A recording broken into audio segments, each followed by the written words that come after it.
Imagine walking into your local bank. The air is filled with the scent of fresh coffee and money. You walk up to the teller. You recognize her. Perhaps she has helped you for years. You smile, show her your ID, and deposit your paycheck. You trust this place. That's where your savings are. It's safe. But there is something you can't see. 5 minutes before you walked in, that friendly teller was in the staff room having a panic attack. You don't see the manager screaming at her for not meeting her quota for the day. Most importantly, you don't see what happens after you leave. The moment you walk out of the door, the teller, terrified of losing her job, takes your ID, forges your signature, and opens a credit card in your name that you never asked for. This isn't a scene from a film about criminal activity. It was the daily reality at Wells Fargo, America's most respected bank. They didn't just rob the vault. They robbed you. They stole your identity to create 3.5 million fake accounts, all in an attempt to inflate their stock price and line their CEO's pockets. This is the story of how a toxic corporate culture turned ordinary employees into criminals and destroyed the reputation of the golden child of American banking. To grasp the scale of this betrayal, it is important to understand who Wells Fargo once was. They weren't the wolves of Wall Street. They were the Main Street Bank. Their logo was a stagecoach, a symbol of pioneer trust. Even Warren Buffett loved them, hailing them as a shining example of conservative banking.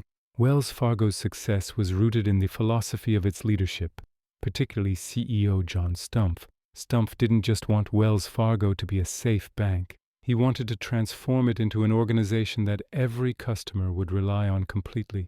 His strategy was based on cross-selling. The logic was simple and sound from a financial perspective.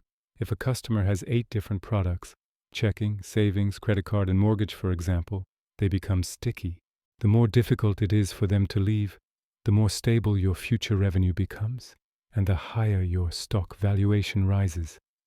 Cross-selling was the magic word that drove Wells Fargo's valuation through the roof. Stumpf coined the famous internal rhyme, 8 is great. The goal was for every customer to have 8 products. However, there was a fundamental problem. Nobody needs 8 bank accounts.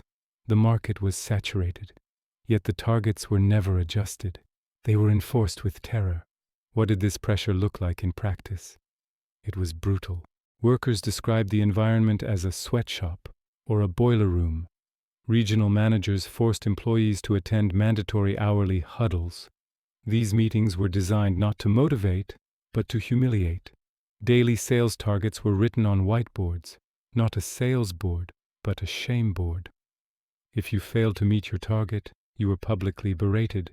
You were accused of letting the team down. Employees reported suffering panic attacks, crying in the toilets and vomiting due to stress. This created a perverse incentive system. The choice was simple: commit fraud or lose your livelihood. Many low-level tellers who were earning close to the minimum wage started opening fake accounts for their family members and friends just to make ends meet. But this personal betrayal was nothing compared to the corporate mandate. While they suffered, the executives who created this pressure were pulling in multi-million-dollar bonuses based entirely on these fraudulent sales numbers. As it was impossible to open a fake account legally, Wells Fargo employees became reluctant criminal innovators. They called this coping mechanism gaming the system. The 2 biggest hurdles were obtaining customer consent and providing the necessary contact information. Here's how they bypassed the rules. The logic was simple and financially sound. If a customer has 8 different products, checking, savings, credit card, and mortgage, for example, des businessmen, they become sticky. The more difficult it is for them to leave, the more stable your future revenue becomes and the higher your stock valuation rises. Cross-selling was the magic word that drove Wells Fargo's valuation through the roof. Simulated funding, the most damaging trick. In order to open a fraudulent current or savings account, it needed to be funded. Employees would temporarily transfer a small amount of money from the customer's real account to the fake one. When the customer discovered the unauthorized transfer and moved the money back, the bank would often charge them overdraft fees for insufficient funds. This meant that the bank would profit twice from the fake account, once from the stock price and once from the customer penalty. Pinning. When activating an unauthorized debit card, employees would often set the PIN to a simple default, such as 0000, allowing them to quickly finalize the sale without the customer's involvement. Fake emails. For credit card applications or online banking sign-ups, an email address was mandatory. Employees began creating disposable addresses, often mocking the clients, such as Mary Smith 123's wellsfargo.com or noname.neededywellsfargo.com, purely to register ghost accounts. They were creating a digital phantom population. Grandmothers who had never used a computer suddenly found themselves with 5 online banking accounts. College students found credit cards in their mailboxes that they had not applied for. Between 2011 and 2016, Wells Fargo employees opened over 3.5 million fake accounts. Thousands of ethical employees tried to stop it. They contacted the internal ethics line. They emailed HR. What was the bank's response? Systematic destruction. Wells Fargo retaliated against whistleblowers. Instead of thanking them, they were labeled troublemakers. Managers manufactured minor violations, such as tardiness or a missed phone call, to fire the very people trying to report the crime. They fired 5,300 low-level employees over the scandal, then tried to paint them as a few bad apples. The House of Cards finally collapsed in 2016 thanks to an investigation by the Los Angeles Times. When news broke that millions of accounts were fake, public fury was instant. This wasn't a complex financial maneuver. It was straightforward identity theft facilitated by America's most trusted brand. The climax of this drama took place on Capitol Hill. CEO John Stumpf was summoned to testify before the U.S. Senate Banking Committee.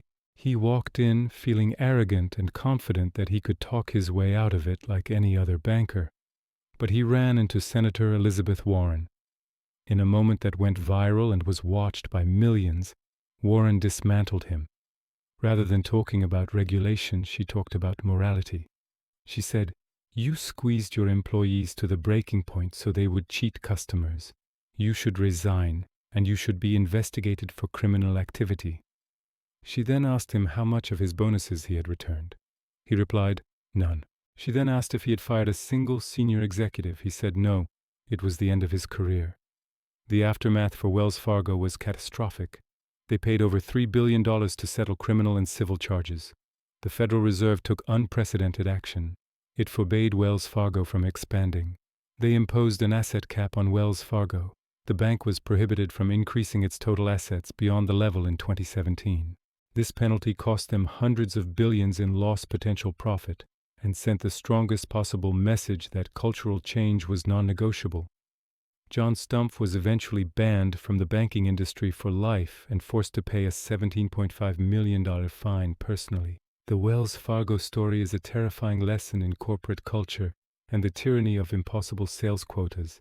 It proves that if you create a system in which honesty is punished and fraud is rewarded, fraud will inevitably follow. Wells Fargo succeeded in becoming one of America's biggest banks, but only by turning their own employees into unwilling criminals and their loyal customers into victims. They built their reputation on trust, only to destroy it for short-term stock gains.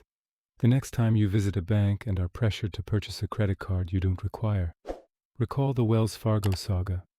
Remember that behind that smile there may be a desperate employee just trying to survive the quotas.